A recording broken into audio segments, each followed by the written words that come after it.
আলহামদুলিল্লাহ, সমস্ত প্রশংসা সমস্ত তারিফ সে আল্লাহ রাব্বুল আলামিনের জন্য যে মহান আল্লাহ তাআলা দয়া করে মেহেরবানি করে আজকে পৃথিবীর সর্বশ্রেষ্ঠ জায়গা, রাসূল বলছেন মাদালিসুল ইলম হিয়া রাওদাতুম মিন রিয়াদিল জান্নাহ, যেখানে কোরআন থেকে ইসলাম থেকে আলোচনা করা হয়, হাদিসের আলোচনা করা হয়, ইসলামের ব্যাখ্যা করা হয়, ওটা সাধারণ কোনো জায়গা থাকে না। হিয়া রাওদাতুম মিন রিয়াদিল জান্নাহ, ওটা আল্লাহর জান্নাতের টুকরায় পরিণত হয়। একজনে সুবহানাল্লাহ, কিসের টুকরায় পরিণত হয়? জান্নাতের টুকরায় পরিণত হয়।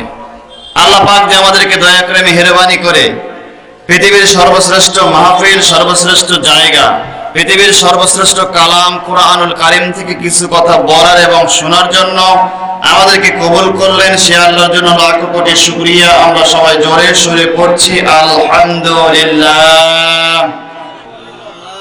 আরো জোরে হবে আলহামদুলিল্লাহ। পৃথিবীতে আলহামদুলিল্লাহর চাইতে শ্রেষ্ঠ কোনো শব্দ নাই। কোরআনুল কারীম খুললেই আমরা যে শব্দ সর্বপ্রথম দেখতে পাই সেটার নাম কি? সূরা ফাতিহা শুরু হয়েছে কি শব্দ দিয়ে? আলহামদুলিল্লাহ। এবং জান্নাতীরা যখন জান্নাতে প্রবেশ করবে, আল্লাহ প্রশ্ন করবে, ও জান্নাতীরা, তোমাদের সাথে যে আমার ওয়াদা ছিল জান্নাত দিব, যে জান্নাত দেওয়ার ওয়াদা করছিলাম সে জান্নাত কি তোমরা পাইছো? এই প্রশ্ন কাদেরকে করবেন? জান্নাতবাসীকে আল্লাহ নিজেই প্রশ্ন করবেন যে ওয়াদা দিছিলাম জান্নাতের, সে জান্নাত কি পাইছো তোমরা? সমস্ত জান্নাতীরা সর্বপ্রথম যে শব্দ বলবে সেটা হলো আলহামদুলিল্লাহ। ওয়াকালুল হামদুলিল্লাহ, তারা বলবে আল্লাহ তোমারই প্রশংসা করছি, কারণ তুমি আমাদের কাছে যে ওয়াদাগুলো দিয়েছিলে সমস্ত ওয়াদা পূরণ করেছো, আমাদের কোনো নিয়ামতে কমতি রাখোনি। এজন্য আল্লাহর প্রশংসা করছি। আবারও পড়ি আলহামদুলিল্লাহ।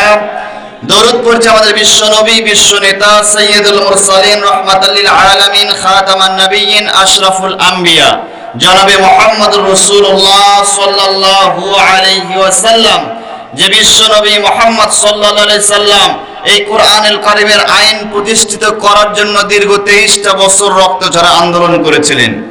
যে বিশ্ব নবী সাল্লাল্লাহু আলাইহি সাল্লাম এই কোরআনের আইন প্রতিষ্ঠিত করার জন্য মক্কা ছেড়ে নিজের মাতৃভূমি ছেড়ে মদিনাতে হিজরত করেছিলেন। যে বিশ্ব নবী এই কোরআনের আইন প্রতিষ্ঠিত করার জন্য উহুদে, বদরে, তাবুকে বিভিন্ন যুদ্ধে প্রায় 27টা যুদ্ধে বিশ্ব নবী নিজে অংশগ্রহণ করেছিলেন। 27টা যুদ্ধে যে নবী নিজেই সেনাপতির দায়িত্ব পালন করেছিলেন। এবং যে নবী এই কোরআনের আইন প্রতিষ্ঠিত করার কারণে শিহাবে আবু তালেবের গুহায় বিশ্ব নবীকে 3 থেকে 3.5 বছর জেলখানায় জালেমেরা বন্দী করেও রেখেছিল। যে রাসূল ইসলামের কথা বলার অপরাধে বিশ্ব নবী সাল্লাল্লাহু আলাইহি সাল্লামকে তাবুকে রক্ত দিতে হয়েছে, তায়েফে রক্ত দিতে হয়েছিল, উহুদের ময়দানে বিশ্ব নবীর দান মোবারক শহীদ হয়েছিল, রাসূলের শরীর থেকে রক্ত দিয়ে রক্তান্বিত হয়েছিল। সেই বিশ্ব নবীর প্রতি অসংখ্য দরুদ সবাই পড়ছি সাল্লাল্লাহু আলাইহি ওয়াসাল্লাম। আমি আপনাদের সামনে পবিত্র কোরআনুল কারীমের 2 নম্বর সূরা বাকারা থেকে একটা ছোট্ট আয়াত তেলাওয়াত করেছি, 208 নম্বর আয়াত। কয় নম্বর আয়াত? যেখানে আল্লাহ বলছেন, হে ঈমানদাররা, উদখুলু ফিস সিলমি কাফা, তোমরা সবাই পরিপূর্ণভাবে ইসলামের ভিতরে প্রবেশ করো। পরিপূর্ণভাবে ইসলামের ভিতরে কথা কন না কে? এখন পরিপূর্ণ কি বোঝায়? পরিপূর্ণ মানে কি? 15.5 আনা তাকে পরিপূর্ণ বলে? কয় আনা হওয়া লাগবে? 16 আনা হওয়া লাগবে। মাশাআল্লাহ, 16 আনা হলে সেটাই তো পরিপূর্ণ। এখন নামাজ পড়াটা যে আল্লাহর হুকুম, রোজা করাটাও সে আল্লাহর হুকুম, যাকাত আদায় করাটাও সে আল্লাহর হুকুম, কোরআন তেলাওয়াত, কোরআন বোঝা, কোরআনের আন্দোলন করা, কোরআনের প্রতিষ্ঠিতের জন্য জান দেওয়া, মাল দেওয়া, সবগুলোই কার হুকুম? এখন আমি আল্লাহর কথা মতো নামাজ পড়লাম, কিন্তু যে কোরআন দিয়ে নামাজ পড়লাম সে কোরআন বাস্তবায়নের জন্য কাজ করলাম না, তাহলে কি পরিপূর্ণ মুসলমান হইল? কি হলো তাহলে? আল্লাহ তাআলা বলেন, ইয়া আইয়ুহাল্লাযীনা আমানু, হে ঈমানদাররা শোনো, উদখুলু ফিস সিলমি কাফা, পরিপূর্ণভাবে ইসলামের ভিতরে প্রবেশ করো। 16 আনা ইসলামের ভিতরে প্রবেশ করো। আংশিক কোনো গত্রে কোনো সুযোগ আল্লাহ দেন নাই। আল্লাহ পাক কোরআনের অন্য আরেকটা আয়াতে, এই সূরা বাকারার 85 নম্বর আয়াতে আল্লাহ কথাটা আরো স্পষ্ট করে বলেন। আল্লাহ বলেন, আফাতুমিনুনা বিবাদিল কিতাব وتكفرون ببعض فما جزاء من يفعل ذلك منكم إلا خزي في الحياة الدنيا ويوم القيامة يردون إلى أشد العذاب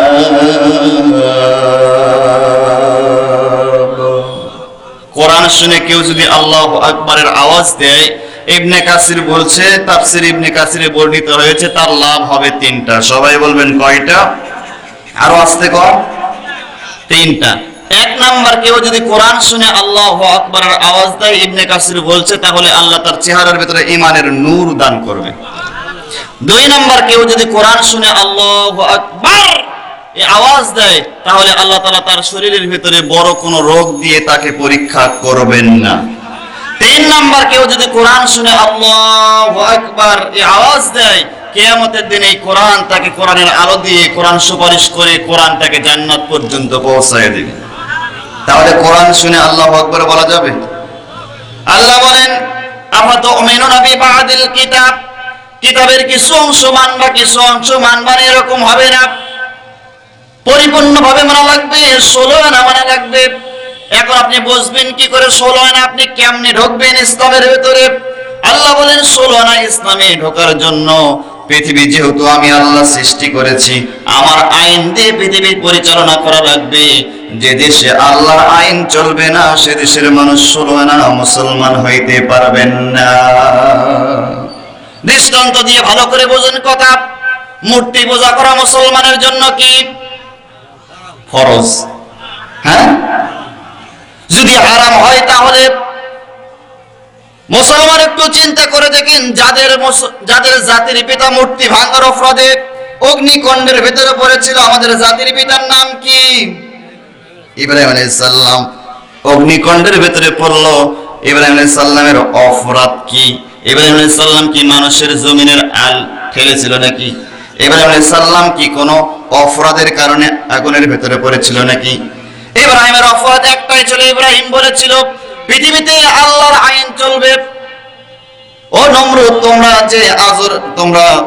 তোমরা যে মূর্তি পূজা করো, যেগুলোর সামনে মাথা নত করো, এগুলো করা চলবে না, এগুলো শিরিক করা চলবে না, এগুলো সব থেকে মুক্ত হতে হবে।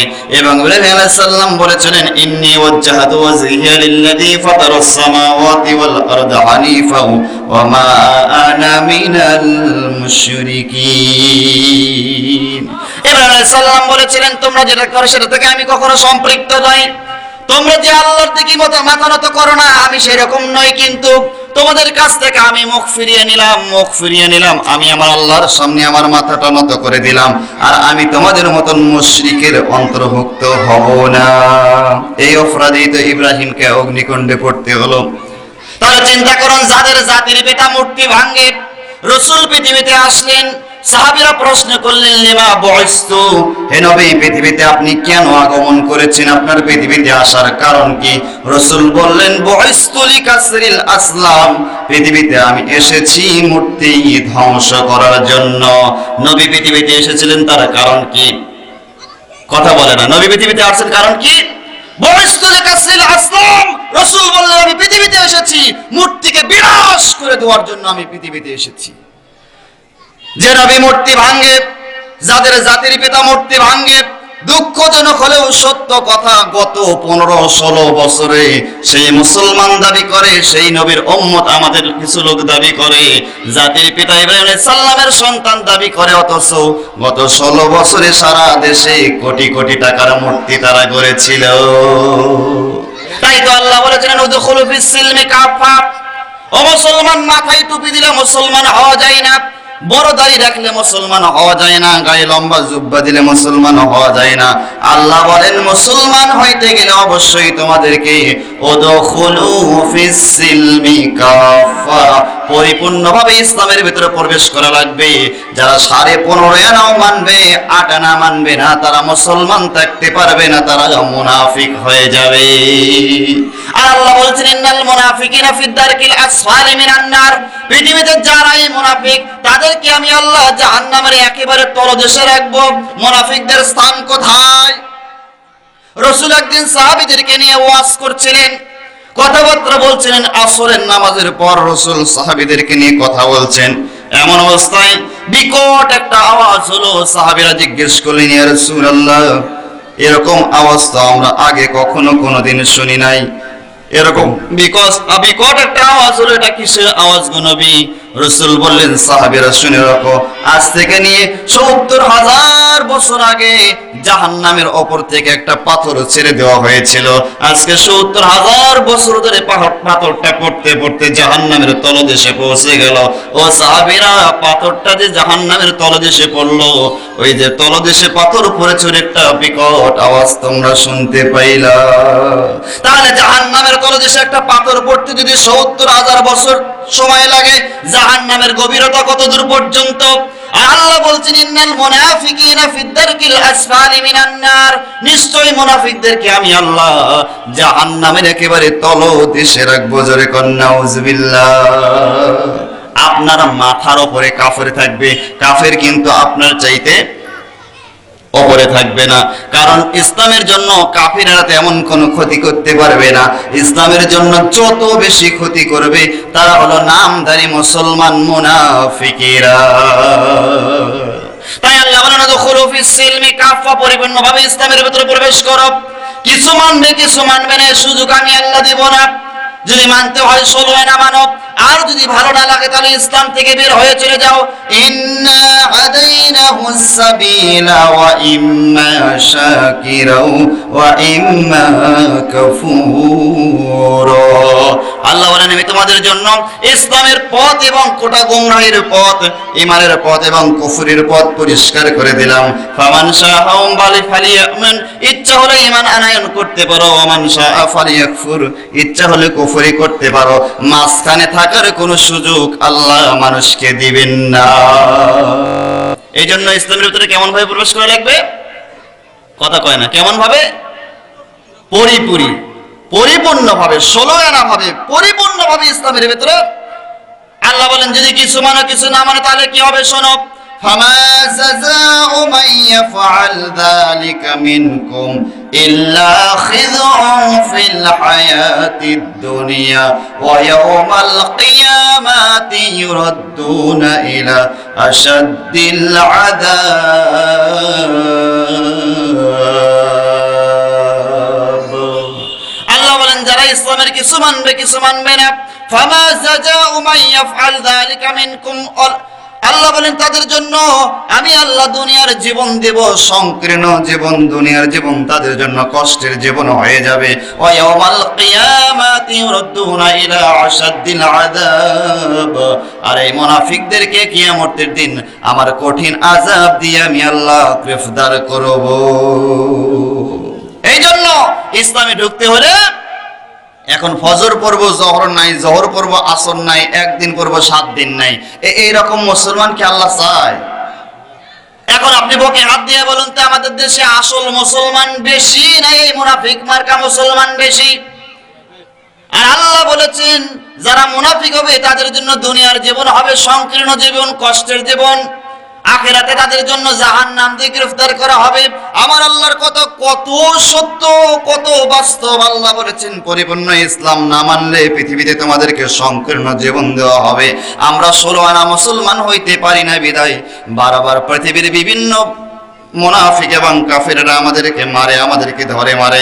আল্লাহর কসম, আমরা যদি 16 আনা মুসলমান হইতে পারতাম, এত মুসলমান লাগতো না। ইসলাম বিজয় করার জন্য কোটি কোটি মুসলমান লাগে না, কোরআন বিজয় করার জন্য 313 জন মধ্যে মুজাহিদ পৃথিবীতে আল্লাহ বলেছেন যথেষ্ট। এই জন্য 16 আনা মুসলমান হওয়া লাগবে। এই যে আমার একটা শরীর আছে, আপনাদের একটা শরীর নাই। প্রত্যেকটা মানুষের একটা করে শরীর আছে। চোখ আছে কয়টা? নাক আছে, মুখ, এই যে কান, এই যে কপাল, এই যে মাথা, এই যে হাত, এই যে বুক, এরপরে ঠ্যাং, এরপরে পেট, এরপরে পা। তাহলে বিভিন্ন অঙ্গের বিভিন্নটা নাম। মানুষ কোন জায়গায়? মানুষ কই? সব যখন এক জায়গায় করা হয় তখন হয় মানুষ, তখন হয়।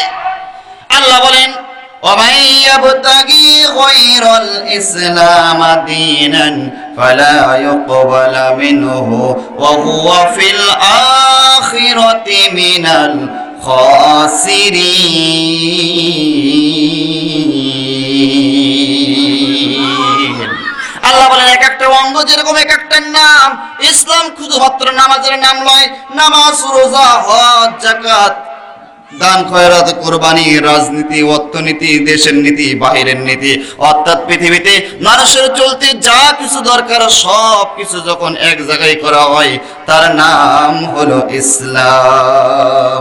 আল্লাহ বলেন যারা শুধু নামাজ পড়বে কিন্তু রাজনীতিটা আমার রাজনীতি করবে না, ওয়ামাইয়াবতাগি গায়রাল ইসলাম দীনা, ইসলাম ছাড়া যে পথ, ইসলাম ছাড়া যে মত, ইসলাম ছাড়া যে নীতি, ইসলাম ছাড়া যে কানুন, ইসলাম ছাড়া যে নেতা, ইসলাম ছাড়া যে রাজনীতি, আমি আল্লাহ একটাও গ্রহণ করব না।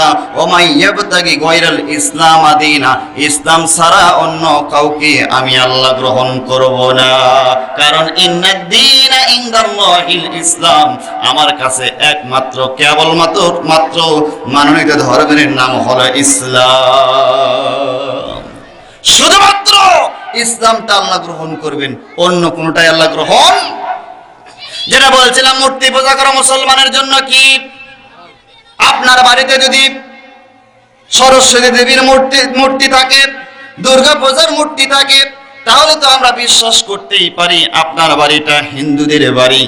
আপনার বাড়িতে যদি কোরআনুল কারীম থাকে, বুখারী, মুসলিম, তিরমিজি, ইবনে মাজাহ, বিভিন্ন তাফসীর এবং বিভিন্ন হাদিসের গ্রন্থ থাকে, সিরাতের গ্রন্থ থাকে, তাহলে আমরা বুঝে নেব আপনার বাড়িটা মুসলমানের বাড়ি। কিন্তু শোকেজের ভেতরে আপনার শোকেজের ভেতরে বিভিন্ন তাফসীরের কিতাব আছে, আর শোকেজের উপরে আপনি মূর্তি পূজার জন্য মূর্তি রেখে দিয়েছেন, সরস্বতী দেবীর চণ্ডীহারার মূর্তি রেখেছেন, ভেতরে রাখছেন কোরআন, উপরে রাখছেন মূর্তি, তাহলে বুঝতে হবে আপনার বাড়ি হলো মুনাফিকের বাড়ি।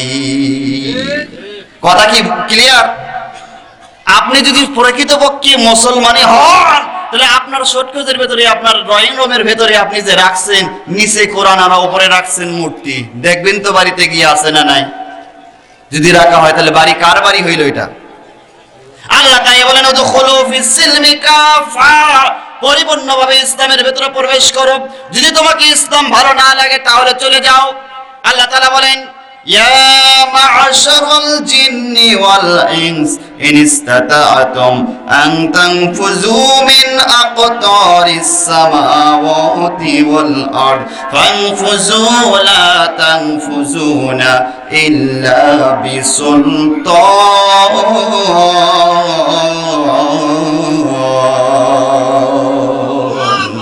প্রশংসা করি আমি আল্লাহ তাআলার, বিশ্বজাহান সৃষ্টি হলো হুকুমে যাহার, জ্ঞান বিজ্ঞান শিল্প কলা আবিষ্কারক যত, খোদার মহিমা তারা গাইছে অবিরত, মাটির মানুষ চন্দ্রে গেল কুদরতে যাবার, প্রশংসা করি আমি আল্লাহ তাআলার।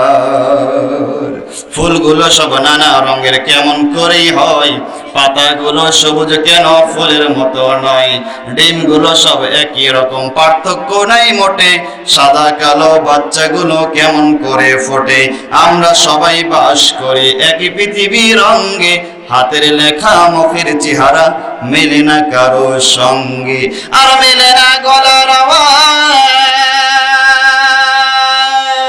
আর মেলে না গলার আওয়াজ, বুড়ি আঙ্গুলের টিপ, আল্লাহ তাআলা আছেন একজন প্রমাণ হলো ঠিক। আল্লাহ বলেন ইয়া মা'শারাল জিন্নি ওয়াল ইনস, হে পৃথিবীর মানুষেরা এবং জিনেরা, আমার দেওয়া নিয়ম যদি ভালো না লাগে, আমার দেওয়া নীতি যদি ভালো না লাগে, এই পৃথিবী ছাড়া অন্য কোন পৃথিবী যদি থাকে, এই আসমান ছাড়া অন্য কোন আসমান যদি তোমাদের জন্য থাকে, সেই আসমানের নিচে চলে যাও। আমার জমিন ছাড়া অন্য কোন জমিন যদি থাকে, সেই জমিনের উপরে চলে যাও। আমার দেওয়া পানি ছাড়া অন্য কোন পানি থাকলে সেখান থেকে তোমরা পিপাসা নিবারণ করো। আমার দেওয়া ছাড়া অন্য কোন অক্সিজেন থাকলে সেখান থেকে অক্সিজেন গ্রহণ করো।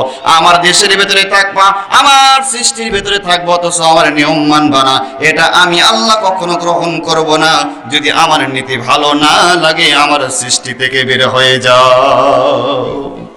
কি আল্লাহর সৃষ্টি থেকে বের হওয়া যাবে? বাংলাদেশ যে আল্লাহ বানাইছে, ভারত মনে হয় মুদি বানাইছে নাকি? তা পালাইয়ে যে ভারত গেলেন, ভারতকে আপনার বাপের নাকি? ভারতে গেলেন যে বাংলাদেশ তো দাবি করছিলেন, সব আপনারাই করছেন। নাম ছিল পদ্মা সেতু, ও আল্লাহ রাতারাতি নাম হয়ে গেল বঙ্গবন্ধু সেতু। নাম ছিল ঢাকা স্টেডিয়াম, আপনারা নাম করে দিলেন বঙ্গবন্ধু স্টেডিয়াম। যেদিন ক্ষমতা শেষ হয়ে গেল সেদিন আপনিও শেষ, বঙ্গবন্ধু শেষ। এমন কায়দায় শেষ হয়ে গেল, রাস্তার মোড়ে মোড়ে মূর্তি তৈরি করেছিলেন বাবার নামে। এমন ভাবে মূর্তি তৈরি করেছিলেন যে জায়গায় যাবেন সেই জায়গায় বাবা, রাস্তায় বাবা, পকেটে বাবা, রাস্তায় বাবা, ঘরে বাবা, পকেটে বাবা, বাবা ছাড়া জায়গাই নাই। সব জায়গায় শুধু বাবা আর বাবা। আল্লাহ বলেন বেশি বাড়াবাড়ি করে না, সব জায়গায় যেহেতু বাবাকে নিয়ে আসছো, আমি এমন ধরা ধরবো তুমিও শেষ, তোমার বাপও শেষ হয়ে যাবে। এমন কায়দায় শেষ হয়েছে বাংলার মাটিতে, এমন কায়দায় শেষ।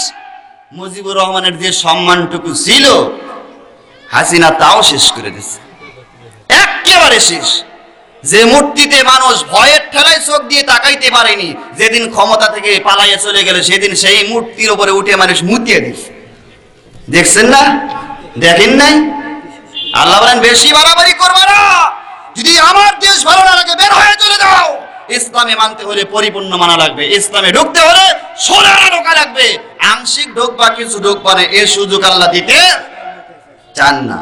এই জন্য আমাদেরকে পরিপূর্ণভাবে ইসলামের ভিতরে প্রবেশ করতে হবে। আল্লাহ আমাদেরকে তৌফিক দান করুক, সকলে বলি আল্লাহুম্মা আমিন। আর ছোট্ট একটা কথা বলে আমি শেষ করি, সেটা হচ্ছে এই আল্লাহ বলছেন এই মুনাফিকেরা যদি কোনো দেশের ভেতরে প্রতিষ্ঠিত হয়, এই মুনাফিক লোকেরা যদি কোনো দেশের ভেতরে ক্ষমতায় প্রতিষ্ঠিত হয়, এই মুনাফিক লোকেরা যদি কোনো দেশের ভেতরে ক্ষমতায় প্রতিষ্ঠিত হয়, এই মুনাফিকেরা ক্ষমতায় প্রতিষ্ঠিত হয়ে তারা দুটা কাজ করে। জোরে বলেন মুনাফিকদের কাজ হয় কয়টা? সূরা নামল 34 নম্বর আয়াত আল্লাহ বলেন ইন্নাল মুলুকা ইযা দাখালু ক্বরিয়াতান আফসাদুহা ওয়া জাআলু আইজ্জাতা আহলিহা ওয়া কাযালিকা ইয়াফআলুন।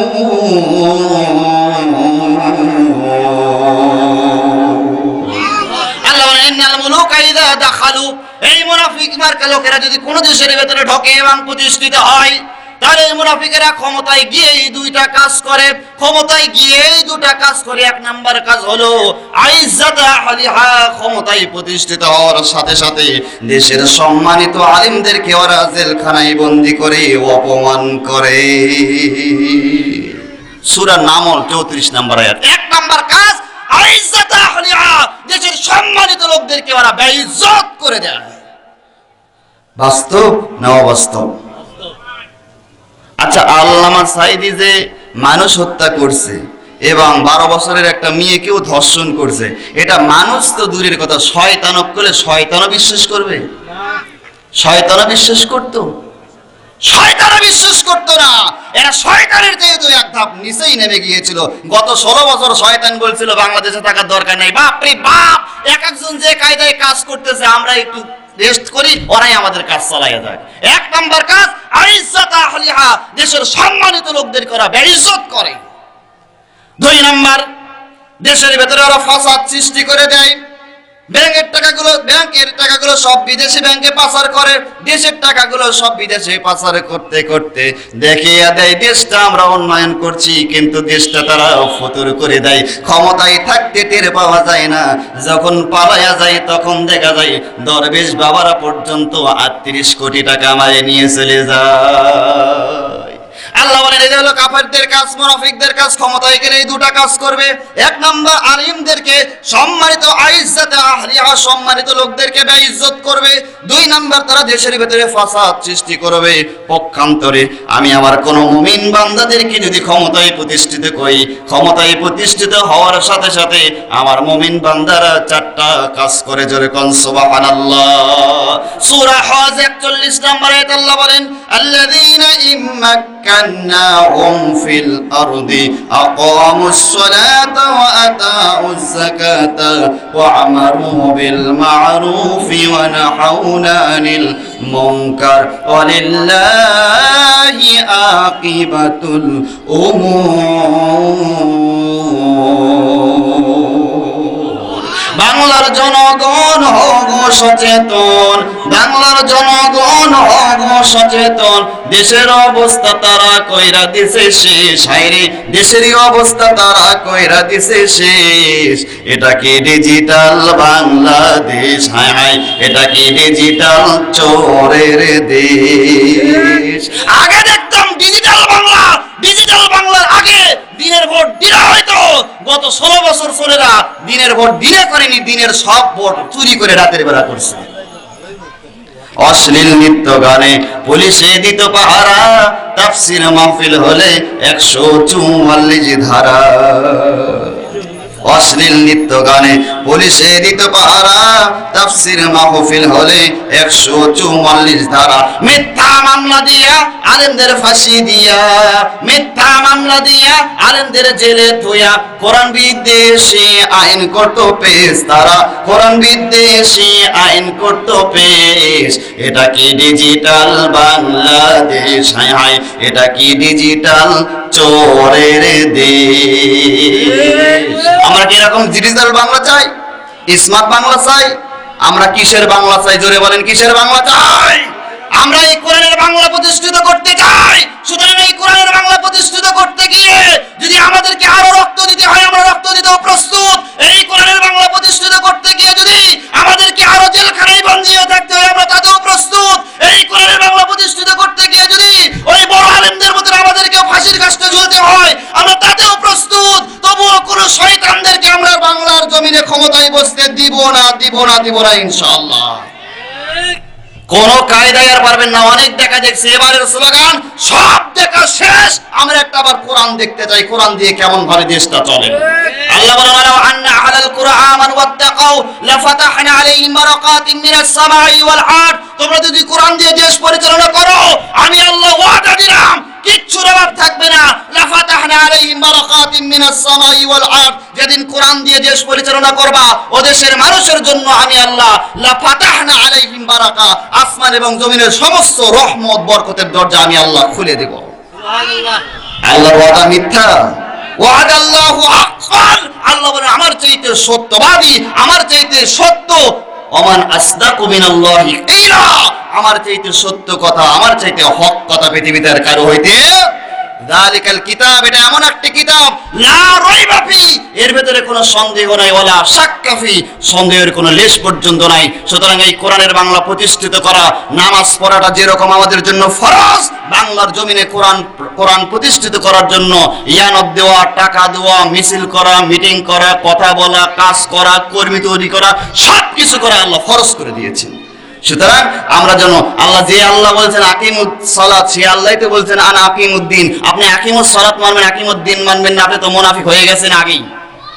ও জায়গাও আকিমও আছে, ও জায়গাও আকিমও আছে, তো এক আকিমও মানবেন আর এক আকিমও মানবেন না, তাহলে কিছু মানা কিছু না মানা, এরকম হইল না ভাই?